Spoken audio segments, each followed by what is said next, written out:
1,000 to 5,000 pesos monthly contribution sa Pag-ibig MP2, how much after 5 years? In this video, meron tayong 5 scenarios na pag-uusapan. Maghuhulog ng regular monthly contribution of 1,000 pesos up to 5,000 pesos for 5 years. 5-year end term ang gagamitin natin sa ating calculation para compounded ang dividend to maximize your earnings. For this exercise, gagamitin natin ang historical dividend rates the past 5 years para ma-estimate kung magkano ang total contributions and dividends na makukuha mo after 5 years. Note that ang actual dividends na makukuha mo after 5 years will depend on the actual dividend rates na i-declare ng Pag-ibig Fund for each year. Puwedeng higher or puwedeng lower yung actual dividends na makukuha mo compared dito sa calculation na gagawin natin. To simplify our calculation, January ang gagamitin nating start date for all the 5 scenarios. Remember, you don't have to wait until January to start investing sa MP2. You can start investing anytime. The earlier you start, the better. So now let's go to my MP2 calculator. Here's the MP2 Excel calculator na ginawa ko. Objective nito is to provide an estimate of Pag-ibig MP2 returns, assuming na 5-year end term ang pinili mo. This is for our first scenario na 1,000 pesos monthly contribution. Ang 5 years na count ay mag-start kung kailan ka unang naghulog ng contribution. I have already inputted yung monthly contribution and dividend rates for 5 years. May mga nagtatanong kung paano ang computation ng dividend. Monthly ang computation ng dividend. Pero merong factor na ginagamit as multiplier. Depende kung anong month ka naghulog ng contribution mo. As you can see dito sa ating Excel calculator, pinakamalaki ang dividend pag January kasi ang factor na ginagamit ay 12/12.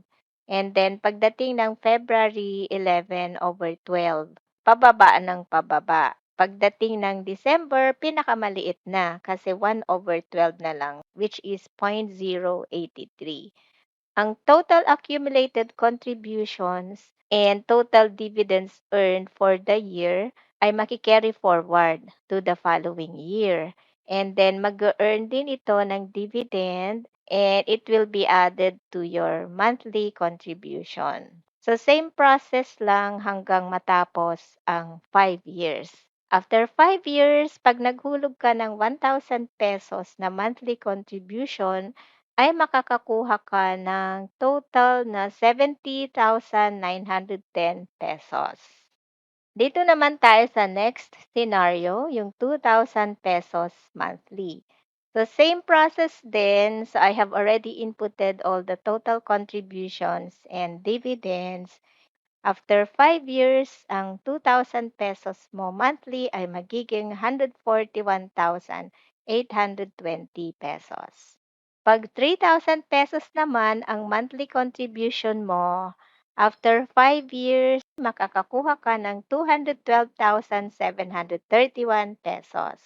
Pag 4,000 pesos naman ang monthly contribution mo, after 5 years, makakakuha ka ng 283,641 pesos. And pag 5,000 pesos naman ang monthly contribution mo, after 5 years ay makakakuha ka ng 354,552 pesos. Ngayon, kung gusto mong makaipon ng 1 million in 5 years at para malaman mo kung magkano dapat ang ihulog mo, kailangan mong maghulog ng at least 15,000 pesos monthly for 5 years. Ayan. And then makakakuha ka ng 1,063,656 pesos after 5 years. So ito na ang summary and breakdown of total contributions and total dividends. And may mga nalilito pala dito sa total dividends after 5 years. Halimbawa, naghulog ng 5,000 pesos monthly contribution for 5 years at nakapag-accumulate ng 300,000 pesos. So, yung iba nalilito kasi ang baba raw ng dividend na 54,552 kasi naka-accumulate ng ₱300,000. Ang mangyayari kasi 'pag monthly contribution ang gagawin mo, yung unang contribution mo lang ang makakabuo ng 5 years. Kaya 'pag monthly contribution ka, paliit ng paliit yung time na ang money mo sa MP2. Kaya siyempre mas mababa ang dividend. Pero 'pag ginawa mong lump sum, so one-time contribution at the start, so yung buong lump sum mo ay sa MP2 for 5 years. More than double ang makukuha mong total dividends 'pag ginawa mong lump sum compared to monthly contribution. The longer you keep your money sa MP2, the higher yung total dividends na makukuha mo. If you found this video helpful, hit the like button for the YouTube algorithm and to reach a wider audience.